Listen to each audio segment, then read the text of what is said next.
Hello humans, it's just Martine, and today I'm going to be sharing with you my wrap-up of 2020.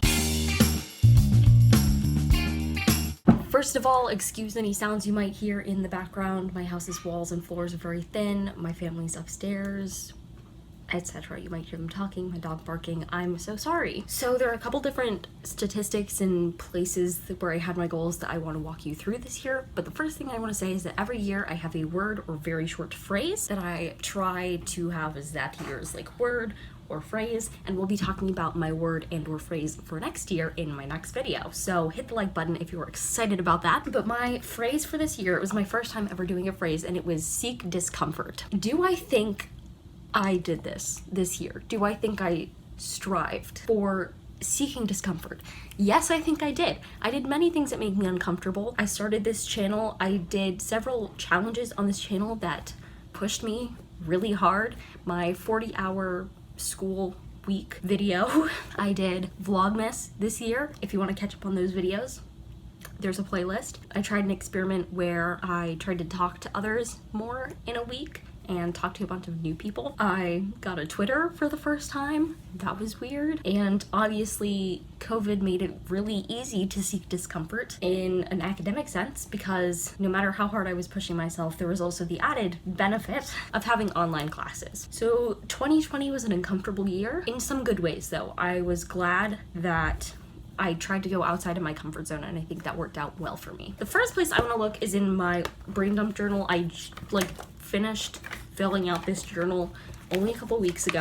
There was a page I made that's labeled 20 things to do in 2020. Some of these were like very random, and so I'm not upset that I didn't finish them.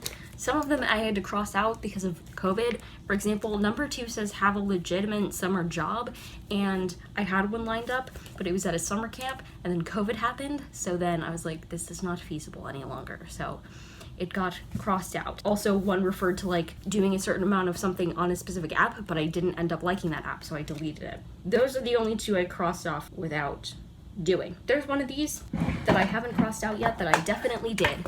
Number 10, it says turn 21. I did that. Out of the things that I did accomplish here, I'll read them to you. Reread Kingdom Keepers 2. Oh, I did that. I even made it a video. Fun times. Have a legit summer job. Wah wah. Reach Great Wall, 5,500 lifetime miles. This is on Fitbit. I just stopped using Fitbit, but for the longest time I was using a Fitbit to track heart rate and sleep and mainly steps, and they have different badges on there for the amount of time that you've been using Fitbit, and there was a certain badge I wanted to reach. Not only did I reach that, but I reached the one above it, and now I'm kind of sad I will no longer be reaching Fitbit step goals, but I'm happy with my replacement, so that's fine. But I did accomplish that. Number 4, read 25 physical books that you own. I kept a tally down here. I read way more than 25 physical books that I owned, but I did finish that this summer, and I was excited about that. Then the thing about the app that I don't use. Number 6 was finish a draft of one of my books. I'm glad I wrote that down and had it here, because I totally forget some of the things that I did this year, and I did in fact write a second draft of one of my writing projects, and I did that this summer, and I got 60,000 words, and I think it's way better than the first draft, so that's awesome. Number 7 said watch the original Star Wars movies, the original trilogy. I did that. I did that with Harris, so shout out to Harris for helping me through that. Then I wanted to hit 10 honors credits. I'm in the honors program at my college, and we need honors academic credit hours, and I wanted to hit 10, and I did, so that's exciting. Number 9 says fill up a brain dump journal with a wink, because it meant this brain dump journal, and I did that. It's all full. Very lovely. I love having a full and complete journal. And moving on to the next one. Then number 10, turn 21, did that. Boom, pretty easy. There were some things I didn't do. Figure out a savings account, get my permit. Yes, I don't drive yet. But number 13, try a 30-day challenge. I so did that. I forget what the challenge was specifically, but I know I did one. So, yay. Wish I could remember that. 14 was see the movie Hercules through to the end, because I'd watched most of it, and I'd seen the beginning multiple times, but I hadn't watched the entire thing, so I ended up doing that. Then it says read a physical high fantasy that mainly meant a chunky book, because I put Outlander as the example here, and I don't think I'd consider Outlander high fantasy, but the point was that I wanted to read one of the huge books on my shelves, and I did that. Number 16, I didn't do. It was creative writing goals for the decade. Number 17 was submit a major research project, and that was specifically aimed at my research class that I took in the spring, so I did that. Check that off. Number 18, I didn't do. I think they're watching a movie upstairs. I'm so sorry if you can hear that. I hope I don't get copyrighted.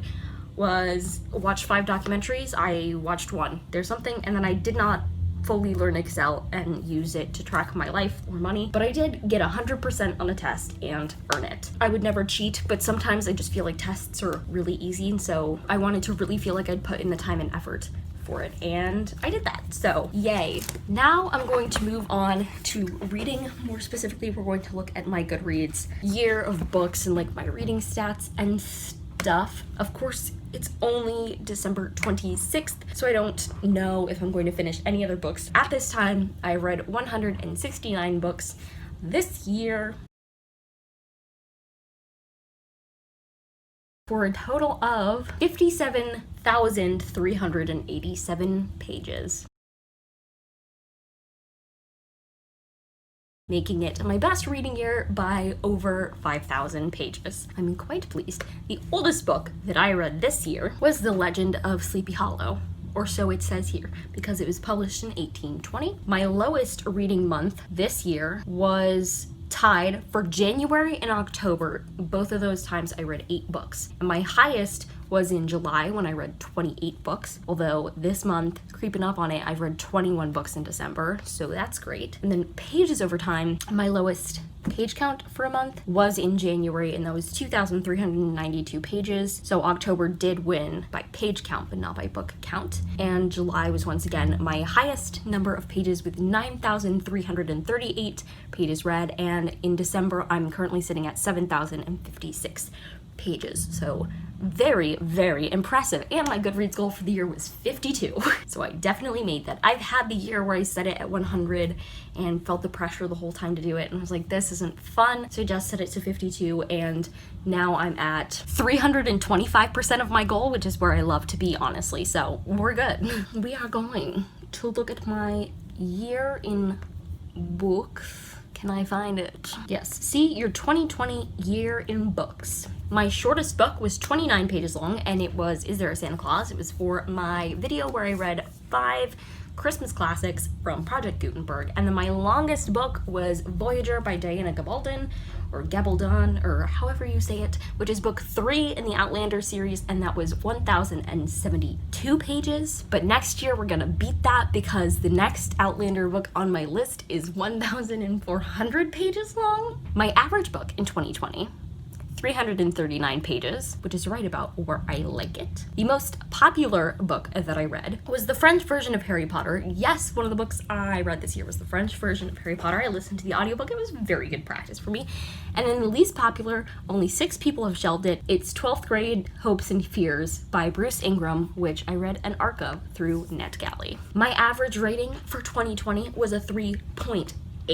My first review for the year was The Silent Patient, and I gave it 2.5 out of 5 stars. Ouch. What a way to start off 2020. That showed us what was coming. And then it has like the long list of all the books I read. Yeah, it says my last review of the year was The President is Missing by Bill Clinton and James Patterson, but I just finished Vampire Academy the other day, so that was my last read currently.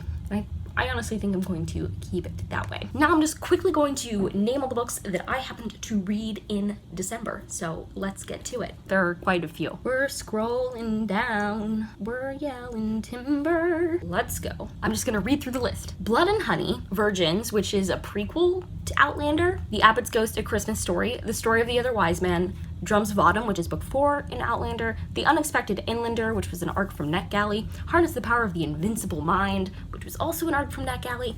Ash Princess, Royal Holiday, Moon Underfoot, Station 11, The Upside of Unrequited, Power Play, which is Kingdom Keepers 4, Half-Blood, The Duke Who Didn't, In Defense of the Princess, House of Salt and Sorrows, Hugo and Rose, The President is Missing, Vatican Waltz, and Vampire Academy. I won't give you the ratings for those, but I'll let you know some top ones from my month. Vatican Waltz, but that's for a different video. Duke Who Didn't, that's for a different video. The Upside of Unrequited, which is not for another video. It's by Becky Albertalli. I gave it 5 stars. Everything else got below 5 stars. Not that below 5 stars is ever a bad rating. Like 3 is a good average rating, 4 is a great rating, but those were the only 3 that got 5 stars. So you'll hear about them in the new year more, except for The Upside of Unrequited. If you've read any of the books that I mentioned, please comment down below and let me know your thoughts so we can chit chat about it. Let's quickly take a look at my YouTube channel because I'd like to see how many videos I made this year. Granted, I only started my channel in July, I want to say. I'm so confused. Am I really going to have to count the number of videos I have? Here we go. 76 videos so far this year. That's incredible, and technically the video you're watching right now will go live December 27th. I'll have my goals video for the next year up on the 30th. Add 2 to that. I'm very proud of myself, especially about Vlogmas. I didn't know if I could actually do it, and I threw out my content plan for Vlogmas for like the last 2.5 weeks of it because I didn't like those ideas anymore. I'm impressed with myself, not gonna lie. So yeah, if there are any specific topics that you would like me to cover in my next goal wrap-up video, please comment them down below. If you like this video, go ahead and give it a big thumbs up and comment down below, how did you do with your goals this year? What did you think of mine? And subscribe for more reading, writing, and college lifestyle content. And until next time, bye humans, bye!